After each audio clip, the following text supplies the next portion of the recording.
Today we're exploring the magical world of Dutch folklore, where mysterious beings bring help, caution, and wonder. Let's delve into the enchanting lore of these mythical creatures. Kabouter. The kabouter is a diminutive and mythical being that inhabits secluded places like forests, caves, or even small human-made structures such as mills or barns. Depicted as tiny, bearded men wearing pointed red hats and simple earthy clothing, kabouters are often cheerful and hard-working. The legends surrounding kabouters likely stemmed from pre-Christian pagan beliefs and were later woven into local tales of helpful household spirits. Their role is to assist humans in secret, tending gardens, fixing tools, or tidying homes overnight, but only if treated respectfully. A lack of gratitude or outright disrespect could cause a kabouter to leave forever, sometimes taking its magical blessings with it. In some areas, kabouters also act as protectors of nature, warning against exploitation of the land. Watergeest. The watergeest lurks in the waterways, such as rivers, canals, and lakes. Legends often describe this creature as a shape-shifting entity, sometimes resembling a drowned human with algae-covered limbs, or appearing as a monstrous, fish-like being with glowing eyes. The origins of the Watergeest legend are thought to be warnings against the dangers of water, particularly in a low-lying country. These spirits are said to be the restless souls of those who perished in the water, doomed to drag others to a watery grave. They served as cautionary tales for children and travelers to avoid treacherous waters. Occasionally, a watergeest could act as a protector of its domain, avenging those who polluted or harmed the aquatic life. Kettle Gaste. The Ketelgeest is a spirit linked to brewing kettles or large cauldrons. Legends often describe it as an intangible, vaporous figure, sometimes humanoid, but more often swirling mist or smoke. This spectral being is said to manifest in breweries, kitchens, or places where large vats of liquid are heated.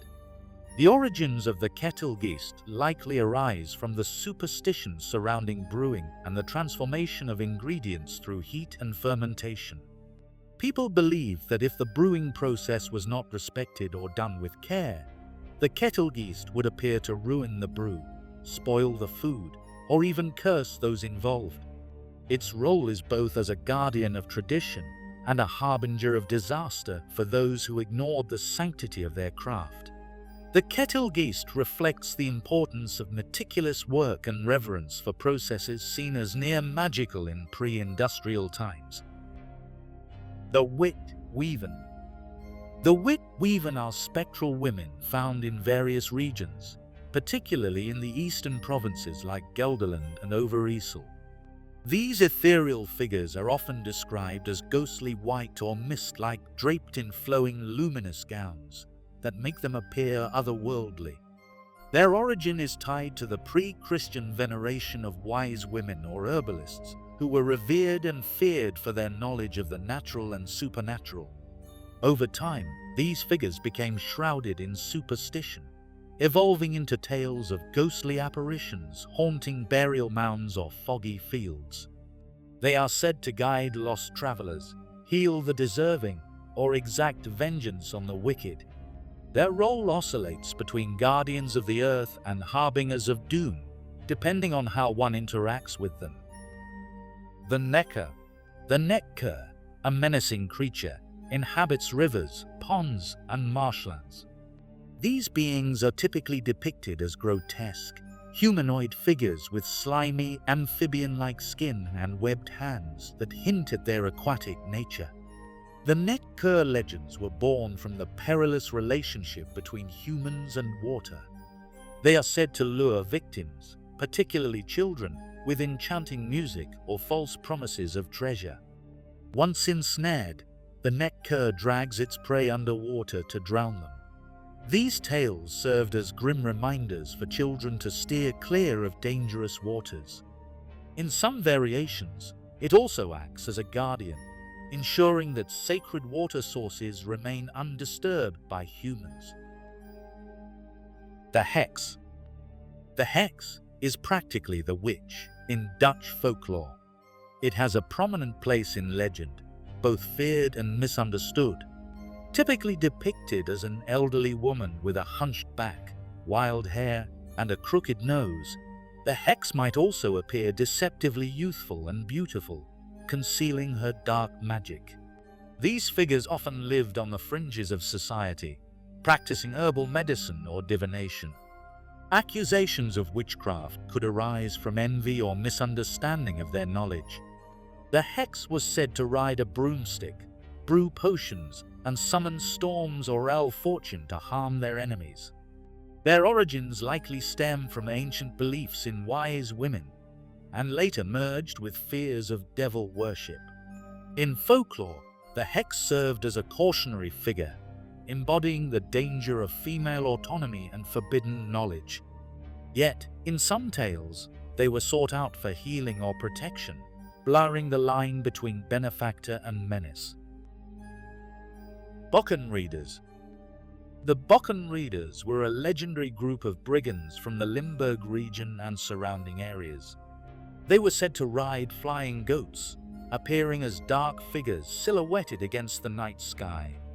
The goats were believed to be gifts from the devil, enabling them to traverse great distances to commit their crimes. The myth of the Bokkenrijders likely originated from real-life bands of thieves and highwaymen in the 18th century, who became the subject of exaggerated tales. People believed these outlaws had made pacts with the devil, granting them supernatural powers in exchange for their souls. Their role in folklore is both villainous and cautionary.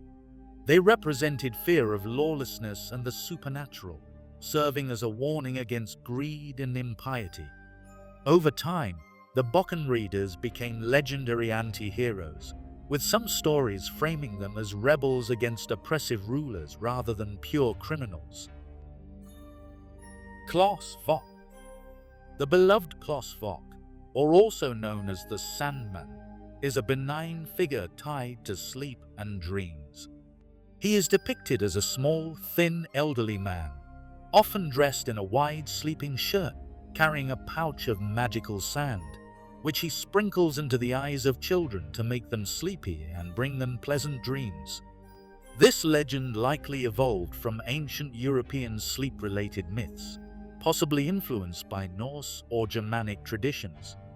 CLAV embodies the comforting aspects of the night, ensuring children fall asleep peacefully and wake refreshed. His role as a caretaker of dreams highlights the importance of rest and imagination in childhood.